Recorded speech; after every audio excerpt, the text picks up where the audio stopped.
Thank you so much for being here. My name is Joe Formica. I'm the design advocate here at Lyssna.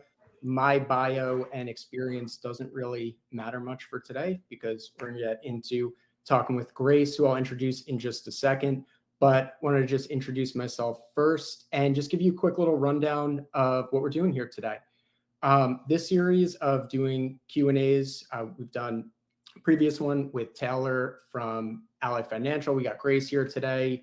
Our guest Q&A series that we're doing is all about hearing directly from practitioners, people doing interesting stuff, maybe in some cases, people who are working on things similar to what you're doing in your day-to-day work, and maybe in other cases, things that are totally outside of it, but still interesting to you as a researcher, product designer, or creator. No matter who we're talking to, we want to highlight things in their day-to-day work, team structure, career journeys, lessons learned, some of the background, personal stuff that led to where they are, what they're doing, and the real kind of behind the scenes stories, insights, stuff from past projects that I think is the most interesting stuff to hear about and probably the most beneficial, the best learning experiences for me to go back and work on the stuff that I'm working on. We're going to do a Q&A. I have a couple questions prepared for Grace that I'm going to ask, and then we're going to open it up for you guys to put questions in the chat. I'll give you a little bit of time to drop those questions in there a little later in the workshop. But if you have questions that come up as we're doing some other questions, or even right now in the intro, drop them in the chat. I'm going to go through that, put them all in one spot for Grace, and we'll get to those towards the end. So if you have a question that comes up, don't try to remember it and forget it during question time. Drop it in the chat and I'll put it over in the Q&A so we can hopefully get to it. Okay, with that said, let's meet our guests. We got Grace Ling from Design Buddies, CoCreate, a whole bunch of other stuff. Grace, I'll let you introduce yourself. Welcome. Yeah, thanks for having me on. I do a lot of things right now. I run Design Buddies / CoCreate, which is our ecosystem for designers and founders to help them get hired. I also run a podcast on the side outside Design Buddies. It's called How Creators Make Money on Spotify and YouTube. So I love talking shop about like creativity and business. I'm based in SF and LA. I love traveling the world. I love drawing. Most of the bunnies in Design Buddies is actually hand drawn by me, no AI. And yeah, so I love just like, I host a lot of parties here in SF and LA. I like to travel and do a lot of random things. Yeah, thanks for having me on. I still know Joe since like 2020. Like honestly, like Bite Size. Yeah. Joe also runs Bite Size UX, which is like a awesome like UX workshops. There's like UX education workshops, and they're actually one of our, I think our very first partner. Like Bite Size UX and Adobe was like our very first partner with Design Buddies. So it's been really fun to be connected for so long. It's like 5 years later. So yeah, it's been a great time. Grace, can you hear me right now? Yeah, I can hear you. Okay, because my windows are like everything I have going on just is like disappearing. So let me, if you can just hang on for 1 second, I'm going to hop back and I got my other laptop right here.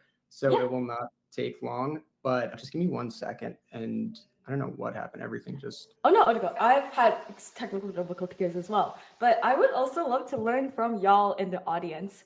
Yeah, this is recorded, but feel free to stay. Joe will be back soon. He's having some technical difficulties, so we'll join on a laptop. But I would love to learn about you all in the chat. So if you guys y'all want to introduce yourself, let me know. I want to learn. I want to hear about who everyone is. Are you guys all designers, community builders, artists? Or what's like a fun fact about y'all in the chat? Oh wait, I'm back. I think Joe's back. Awesome. I just asked our lovely audience to introduce themselves in the chat. Oh, Joe is back. No worries. I've also had like technical difficulties sometimes, but if anyone wants to introduce themselves in the chat, I would love to get to know y'all too. Should I add to stream? There we go. Can you hear me? Yeah, I added you to the screen. I had to do that, but I can hear you now. Thank you. Okay, sorry about that, everyone. I have no idea what just happened, but my computer just completely froze.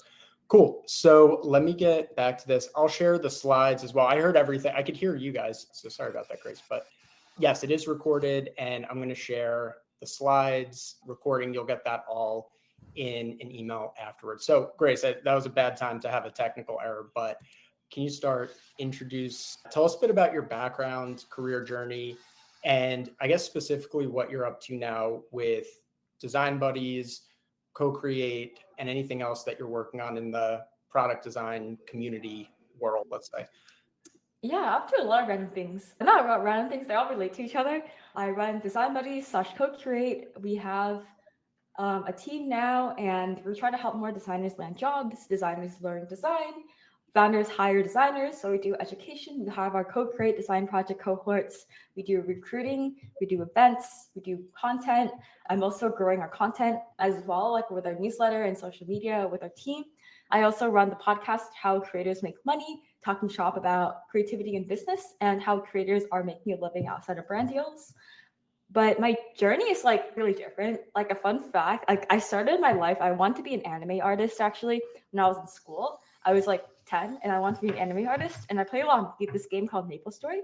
Maple Story is actually like what inspired me to like work in the gaming industry and design. If anyone had played Maple Story in the chat, I would love to know. Maple Story is like the best game ever. Like the art, the game design, the level design, the community, the sounds, the mechanics are really fun. And yeah, Maple Story made me want to go to design actually. Growing up in this city called Cupertino, a lot of like Asian immigrants. And I feel like the mentality there is you have to like do really well in school. You got to get a good grade. You got to be a doctor, engineer, lawyer, or failure. Yeah, in high school, I got really into running cross country and track. So I like ended up breaking a lot of my school records, going to nationals, but that actually inspired me to study bioengineering. I told everyone that I wanted to be like a neurosurgeon with an MD PhD because it would please all of the society, because I thought I was like really fancy because I cared too much about what other people thought of me. So I just wanted to like sound like really prestigious, even though I knew I was a pre-med.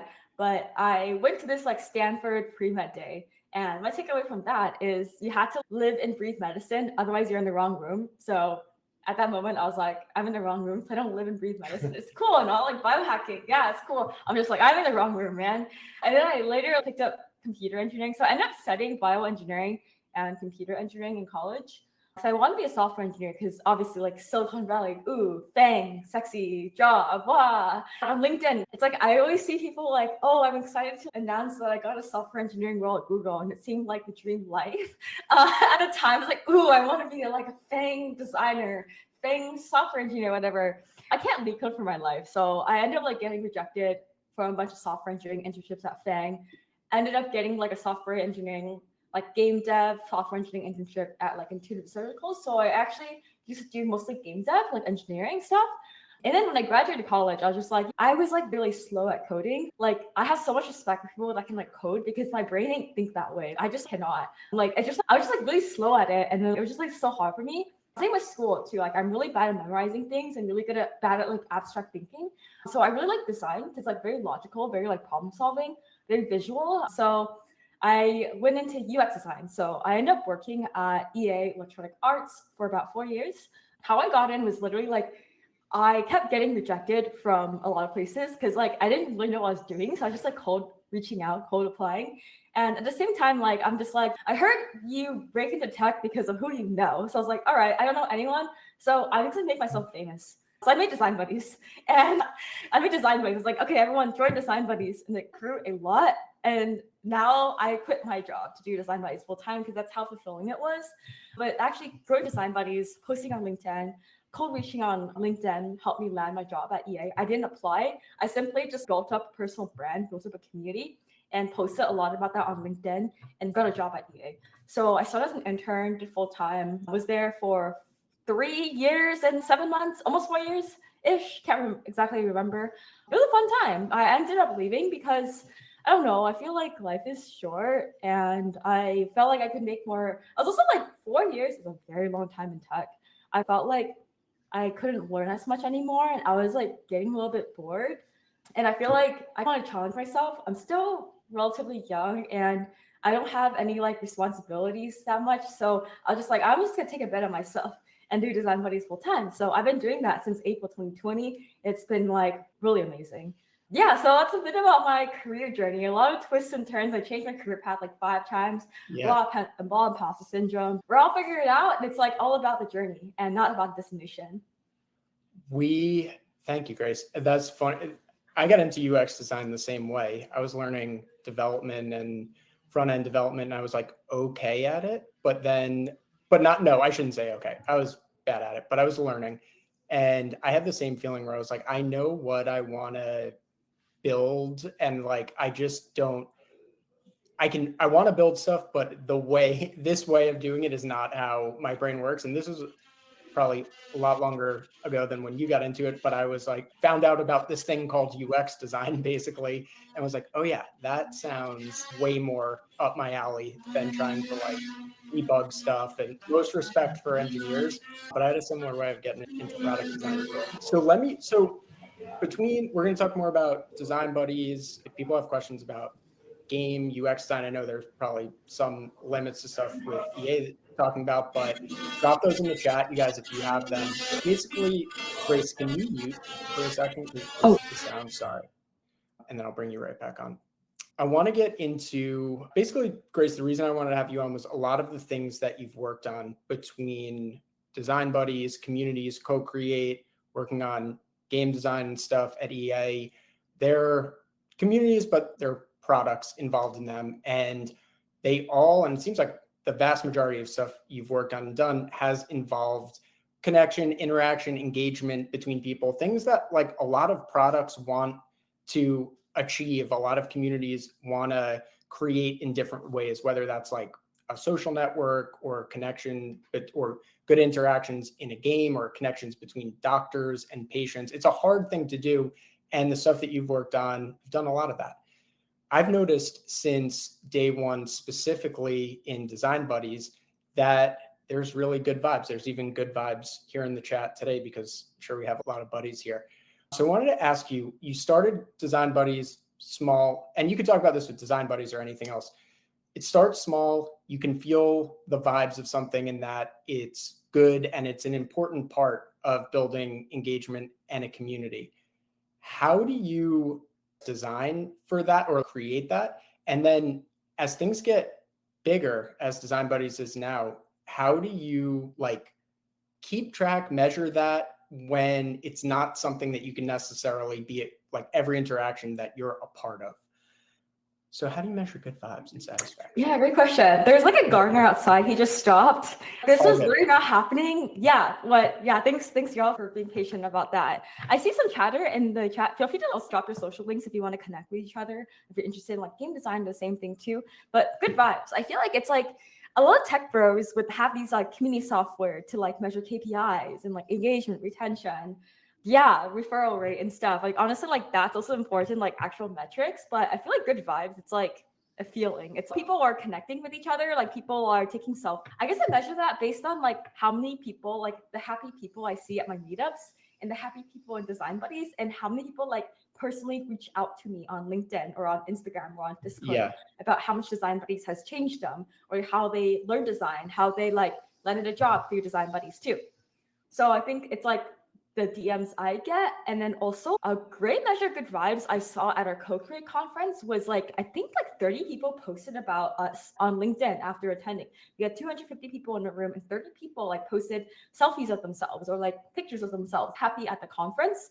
So I feel like social proof, and it's like the quality of the posts are really high. Like people like went into detail about how much they enjoyed it. And I was like, I was really like grateful for that. I didn't even ask them to. I did encourage them too, but I didn't ask specific people like them specifically to.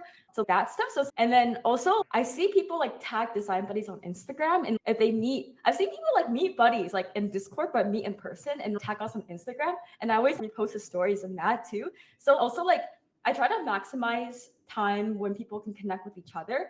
So people like connect with a job and new friends. So I like to do this by posting a lot of events. Community satisfaction. I feel like in the past we did a lot of surveys. We probably should do another survey, but like an anonymous survey. But I just look at what people are doing. Like for example, we do like weekly portfolio reviews, and they've been getting a lot of engagement because people like portfolio reviews and job search stuff. So I see a lot of people sign up for it and show up as well, and also give positive feedback on Luma. So it's like really hard to describe. Like it just like it goes beyond like how many members, how many likes, how many like active people, how much engagement. But it's really like focusing on quality over quantity. Like how can I impact one person's life, 5 people's lives, and then in return, it's been really good because a lot of Design Buddies grows by word of mouth. So people will talk about it to their friends and then just have a network effect on that. So instead of just focusing on like how many members, I try to do like quality over quantity and have people like have a good experience by telling me about it, going up to me about it. I get recognized a lot at the gym and also like in SF by Design Buddies. And I know sometimes like people get annoyed, but I actually really appreciate that when people come up to me because it takes a lot of courage to go up to someone. So I try to respect that too. And I get a lot of that. So that's good vibes. And also like at events on LinkedIn, if they take the time to DM me, I do my best to respond. So it's like people DMing me, people posting about us, what people sign up for, what people do. Yeah. Well, I was nodding when you said the quality over quantity thing. It's a tough thing. I've tried to do this with workshops that I've run, communities that I've worked on, and I've tried to get it. I think I got to a point where I realized like there's not, and I'm not like a quantitative data guy, like where I need that. I know that the value of seeing someone like post about something or reach out to you and really always weighed those as a good sign of the health and get the vibes of the community. And I remember trying to measure things like people who would, specifically for bite-sized workshops, people who would sign up for the next event right after the event that they were just at. So I'd find these little ways to like measure, but I think definitely like the quality over quantity thing, like it's really hard to get it into just measure the vibes with numbers, drop off rates, engagement rates. It's important and something to look at, but the long posts about an experience that someone had at your event and being able to do that in an in-person event I had a feeling your answer would be something like that, but it seems like a more trustworthy, reliable way to measure what's going on, even in a really big community. Awesome. Let's go we might skip a couple and just open it up for Q&A, but this one, when you said so to everyone watching, Diane, who's my coworker and helped organize this, Diane and I were on a call with Grace before this Q&A to just like organize, do a little run through. And we were talking through some questions, and Grace, you talked about this designing for serendipity. A big part of people engaging, connecting together are those like unexpected moments, things that are not like engineered for a connection. And Diane and I both heard you say that, and we're like, we got to ask about that on the Q&A. So tell me a little bit about that in designing a product community where there are interactions. How do you make space or create space for those interactions, maybe unexpected interactions, but positive ones? Yeah, I kind of create opportunities for people to connect. For example, encouraging people to do host co-working sessions and voice chat. And I've seen a lot of people there this morning, so I was really happy to wake up at 7 a.m. and see that. I know Hadita and Steven, they do the book club. So I try to encourage our members to also host their own meetups. But in the beginning, I still do this sometimes. I would host 3 hours of meetups every week and just hang out. These are I think 30 people showed up, and we jammed on something together on Figma. So those are the really OG days. And I try to do a lot of in-person events. I do large conferences, large more corporate events. I also do house parties, co-working days for the in-person aspect. I've also done events in 10 different countries across 4 continents all around the world too. So I feel everyone complains how everything's in SF or LA, but whenever I try to travel, I try to host an event because it's fun and I get to meet friends. So overall, I try to design experience. We also have small group meet. For example, we have it's a role reaction, but a student channel, professionals channel. We also have one for each continent, North America, Asia, and more. So I try to encourage people to connect with peers and also people within the local environment. And I always try to also share local events too in other places, so buddies can meet each other in person. So overall, it's just trying to find ways where people can gather in small groups based on a relevant topic. And then I feel stuff will happen from there. Also, I'm experimenting. This is coming up. This in the works is we're in talks with some companies with tech to help people make specific one-on-one connections or small group connections, like a chat app. So we're trying to help people. Before we tried this other tool, it didn't really work that well. It was just like basic, but it was just like this like one-on-one connection making thing. But like a lot of people were like ghosting everyone, and the connections they made were like really vague. So we ended up sunsetting that. It was called curated connections. So that didn't work that well because most people like ghosted. Another thing, so we're working on something else. It's like another app to make like group chats based on what people are interested in. So I tried to like pair people in small groups based on some specific interests and designing for that too. But also have co-working sessions that are just like open to anyone. So people have met their romantic partners in the voice chat. Yeah. I would say that. You've told me that before. That's amazing.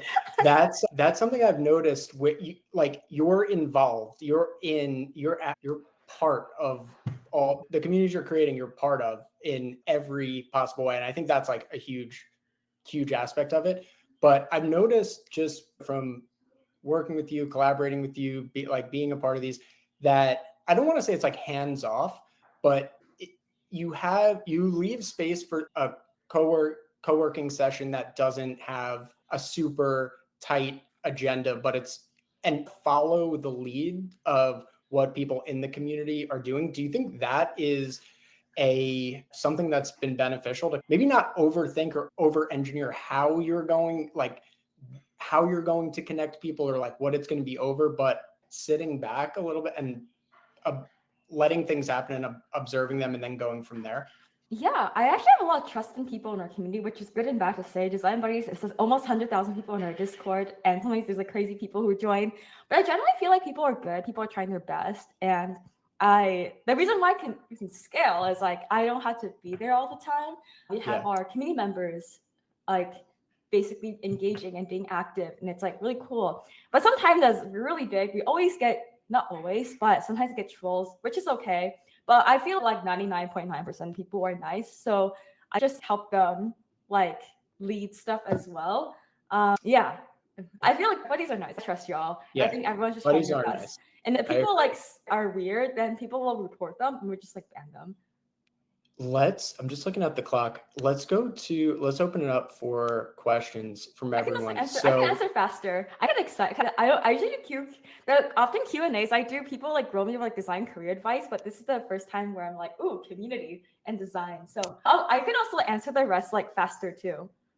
Let's go to Q&A because there are some good ones in the chat. And then if we got time, we'll come back to it. I also wanted to answer for serendipity, Deborah's question. The reason I had it in quotes is just because it was specifically I'm quoting what Grace said I'm referencing what Grace said to us when we were doing kind of the pre questions here. So I don't know if there's another reference or something like that I don't know about, but I'm just quoting Grace for her own question. So let's take some questions from you guys. Put your question. I'm going to give you guys 3 minutes to put your questions in the chat. I will also move them over to the Q&A section. So just drop your questions in the chat. Take a couple minutes. I'll move them over. Grace, if you want to look in the Q&A tab, and after a couple minutes, tell me what you want to start out with. I'll pull it up here and we'll go through some of those. So take a couple minutes, everyone. Drop them in the chat, and we'll shoot them over to Grace in a sec. There's a really good question I see on screen. Like, how do you prioritize what to build for a large community? As I quickly answer this as I wait for everyone to drop questions. How do you prioritize what to build for a large community with diverse goals, interests, and reasons for joining? This is like a great question because I often have people like complaining to me, not often, but like people always request like really specific things, and people like want the community to go different directions. And I don't believe in a fully democratic community because if everyone's a decision maker, no one is a decision maker.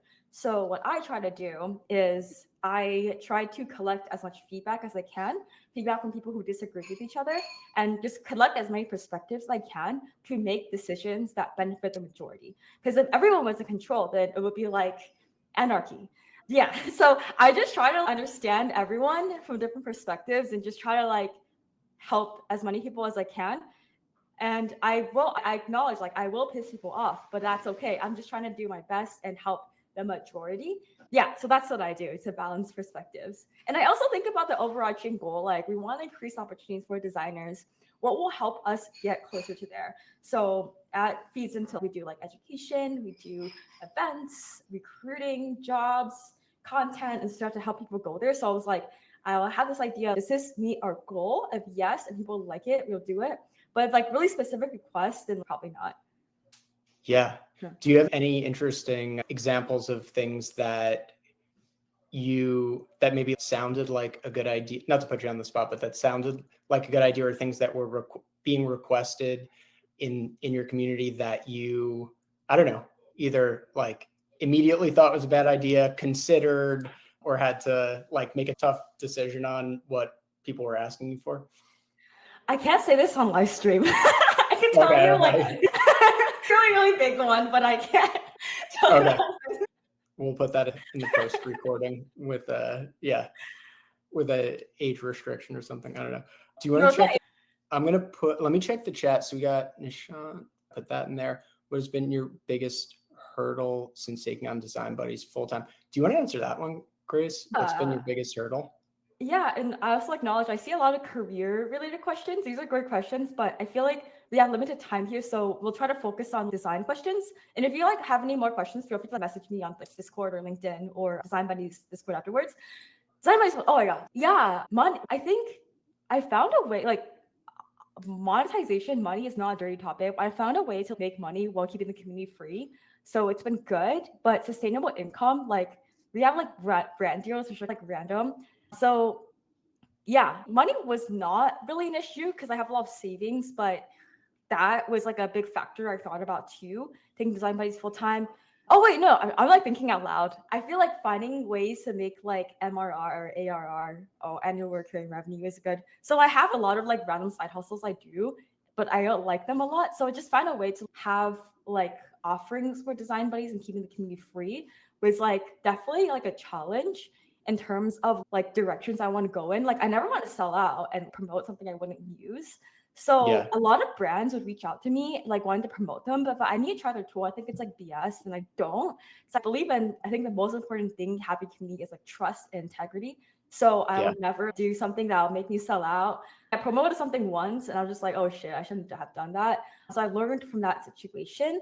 And then also I feel like a lot of, this is not really a hurdle, but something I've noticed is like, as a lot of way I make money is through like content creation and like brand deals. A lot of brands like it when your audience is super niche and you have to make content that's like super niche, but I find it really hard to put myself in a box to create content. So I'm probably like losing out a lot of money on brand deals, but that's okay. I feel like social media, it's all like quantity over quantity. Like I met some of my closest friends through social media just by being myself, not putting myself in a box of only making like design content and stuff.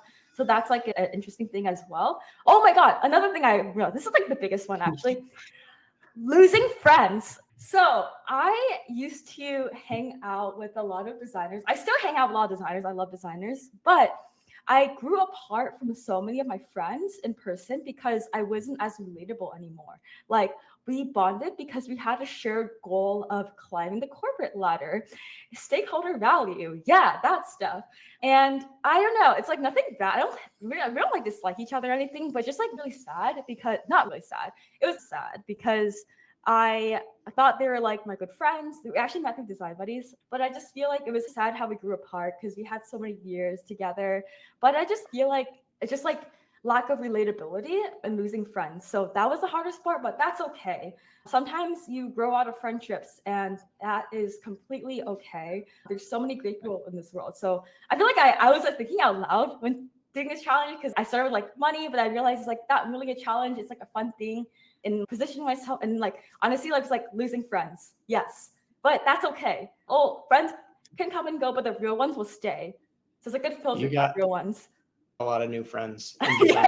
Yes, that's not a problem. I think the trust thing is a big one, and I would imagine if you asked anyone who's either built a community or worked on a product that has a community, that they've had moments, maybe like bad lessons learned of decisions they've made for maybe one reason or another. You probably a lot of times related to the success of the product or money or stuff like that, that have brought up or challenged or maybe shaken the trust of the community, whether that's like promoting something that's not what you personally endorse or something you haven't tried. But I think that's a big one. And I'm sure you've had a lot of decisions to make in things that are like this, or is this going to erode trust of the stuff that I'm doing? But I also want to say it's super impressive of what you with Design Buddies. And I'm glad you talked about a little bit of how you have been able to keep it free and like still build just a lot of really valuable stuff for that community. And more so than keeping things free, like sticking to really the original vision that you had. I'm sure Design Buddies changed a lot over time, and that's the question I want to hear next, but that you've stuck to a vision of what that space looks like and what you're bringing to people, even though it's grown and changed a whole lot, probably in some ways in the past couple of years. Do you see any other questions in the Q&A here? Grace, maybe we could do 2 more. I'm going to do a 1-minute wrap up. You don't need to save any time. I'll share your links and stuff, but let me know if you see a question that you want to hit next. Yeah, these are all really great questions. I see a lot of job search questions, but I think just you can ask them at Design Buddies. Specific online events. We have LinkedIn Lives every Friday, so just lu.ma/design is one. We also share a lot of events in our announcements, so just in our newsletter as well that will be shared via email. Yeah, stay tuned for that. And then our moon says, hey Grace, I'm curious about how do you plan on evolving the community needs over time? This is a great question. I think about this a lot. I feel like Joe, you mentioned like how Design Buddies has changed in the beginning to now. I keep a lot of the principles the same. Like Design Buddies is what I want to remain as a really accessible community for anyone to learn design, because I realize that everyone's socioeconomic status is different. They can afford resources differently. So it's always been free because I don't want people's socioeconomic status to limit people's education to design and ability to connect with talent and tech companies and like opportunities and stuff. So that's always been like thing. I want to foster more like people just helping each other. So I'm never going to add a paywall to Design Buddies. I never want to, because I feel like we've been able to grow so much, so greatly for that as well. So Design Buddies, I feel like the way we can evolve over time right now, my focus is on design recruiting.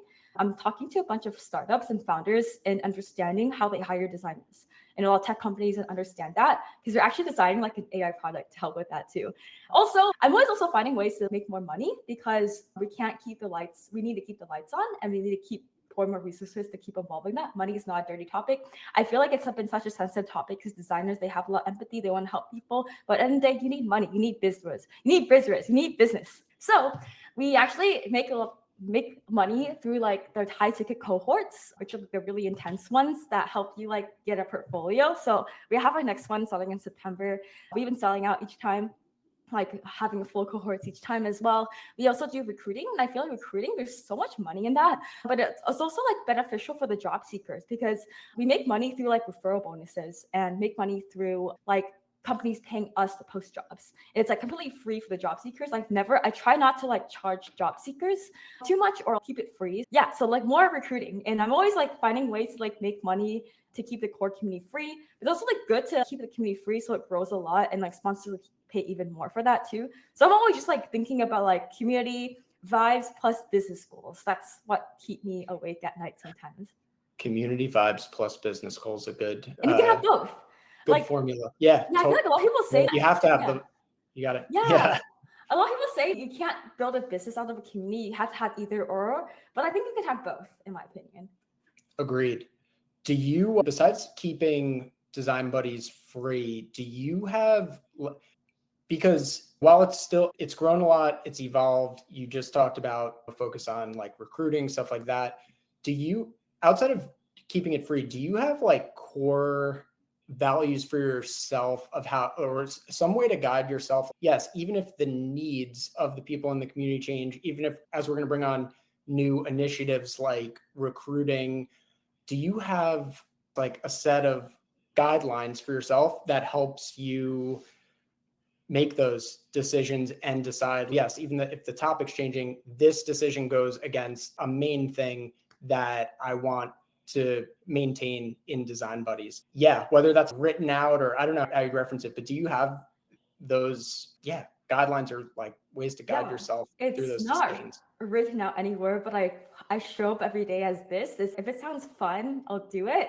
Like I do it for the plot. I do a lot of random things just for the fun of it. I don't have an agenda when I meet someone. I believe in investing in relationships. Like I don't try to squeeze like an ROI out of anyone I meet.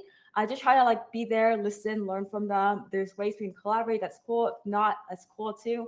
So I just try to like and connect with people without any agenda. Because I can tell when people are like have an agenda and I'm just like kills the vibes, but I also respect the hustle. But I feel like it's just not me. Yeah, I just try to have fun, and not everything has to be tied to a KPI. If it just sounds fun and I'll enjoy it, I'll do it. Yeah. I think, what you're saying about not having, just connecting with people, not having an agenda, I think that goes to, in a way, to UX, like to research, where yes, the idea of research, let's say interviewing someone, right, is to do exactly what you just said, to listen to them, to learn from their experience, to use what they're saying as a way to inform like things to build to help them. But so much, or often with like even more formal UX research, is that kind of agenda. It might not be like, how am I going to make money off this person? But it could be something like, I already have an idea of what I want to create, what these needs are, those biases, like the direction that you want to take your product. And that can very much not just kill the vibe, as you said, but also miss out on maybe some really good things you could learn that you never considered. You already have, whether you're asking biased questions or not, you already have something in your mind of the outcome of it. So I think that's really good advice for meeting people, for learning from people, and whether that's saying hi to someone at a meetup or doing a research or user interview, being like fully present and open to what you're going to learn from it. You have Amazing. a couple of minutes to answer more questions. I can like rapid fire through or not. We're a minute over, so I'm going Okay. to end because I think people are going to drop off. So let me just do a quick, and maybe I can shoot you some of these questions after we can find a way to. Yeah, happy to like make a LinkedIn post. We'll answer them via DM and stuff. Sweet. I'll get these to you in the recording and stuff. So let me just wrap up real quick, everybody. Thank you so much for being here. I got a bunch of links to connect with Grace. So let me drop these in the chat too. And I'll share these as well in the follow-up email with the recording and all of that stuff. I want to thank you guys all for being here. If you have feedback on this Q&A, I'll put that link in the chat too and send it out as well. Thank you so much for joining, everybody. And most importantly, Grace, thanks so much for coming on and sharing your experience with everything. It's good to talk with you, and I got some interesting stuff to think about with your answers. So thank you so much. Yeah, I appreciate y'all. And thank you, Joe. And thank you everyone for showing up. Appreciate y'all for your great questions. Sorry, we didn't get to all of them, but my DMs are open and I might make like a LinkedIn video of more answers too.